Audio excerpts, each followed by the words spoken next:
kúpeľnom meste Trenčianskej Teplice 19. júla odštartoval už 68. ročník Medzinárodného festivalu komornej hudby Hudobné leto, ktorý vás bude sprevádzať svojim bohatým programom až do 6. septembra. Hudobné leto s pôvodným názvom Prvý európsky festival komornej hudby sa píši prvenstvom a originalitou. Je totiž najstarším festivalom komornej hudby v strednej Európe. Myšlienka tohto najstaršieho festivalu komornej hudby, ktorý vznikol v roku 1937, prvýkrát sa konal práve v Trenčianskych Tepliciach, vznikla zrovna v Prahe, kde sa stretávala taká skupinka ľudí, ktorí preferujú, majú veľmi radi komornú hudbu. A proste páčili sa im Trenčianske Teplice ako kúpeľné mesto, tak sa rozhodli, že tam takýto festival zavedú. A zaujímavosťou bolo, že ako riaditeľa tohto festivalu toho času určili Eugena Suchoňa, zodpovedného za kompletnú organizáciu, pričom v tom čase ešte nebol takým známym skladateľom. Tento ročník bude zaujímavý tým, že budeme trvať 6 týždňov. Dnes začíname koncertom Metropolitného orchestra Bratislava, ktorý je veľmi významný a oni už pôsobili v Trenčianskych Tepliciach.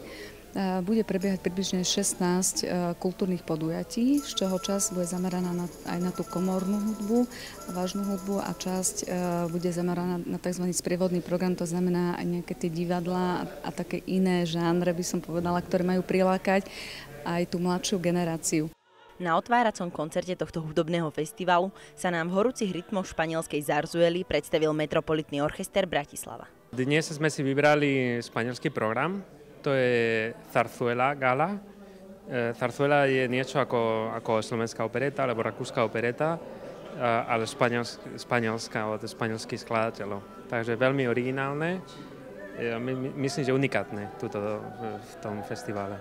To je taký menší komorný orchester, okolo 20 hráčov.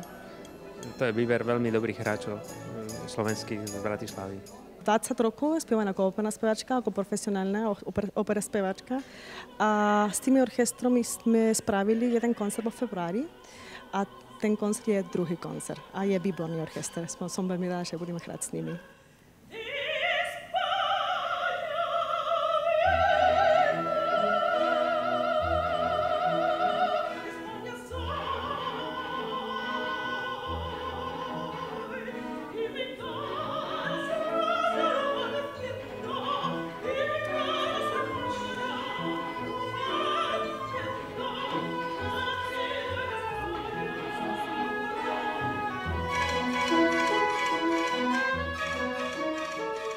Novinkou tohto ročníka sú majstrovské interpretačné kurzy, ktoré vytvárajú priestor pre mladých umelcov. Kurz bude zakončený samostatným slávnostným koncertom vokálnych talentov. Ja si myslím, že to je hudba za určitých situácií alebo psychického rozpoloženia, ktorá vie ukludniť, pomôcť navodiť takú dobrú, pokojnú náladu a je to samozrejme časť umenia, tak ako iné druhy umenia, takže pokiaľ je to možné, tak rád si dobrý koncert alebo dobrú áriu pozriem. Je to jeden z festivalov, ktorý podporuje Trenčiansky samosprávny kraj, patrí k tým naozaj takým najstarším a z môjho pohľadu aj najkvalitnejším, aj keď boli obdobia trošku problematické, ale našťastie podarilo sa nájsť formu, aby tento festival fungoval. Každoročne je tu kvalitný program, kvalitné umelecké telesá, kvalitní speváci a speváčky, takže myslím si, že aj tento rok tí, čo prídu, nebudú ľutovať, každý si tu niečo nájde.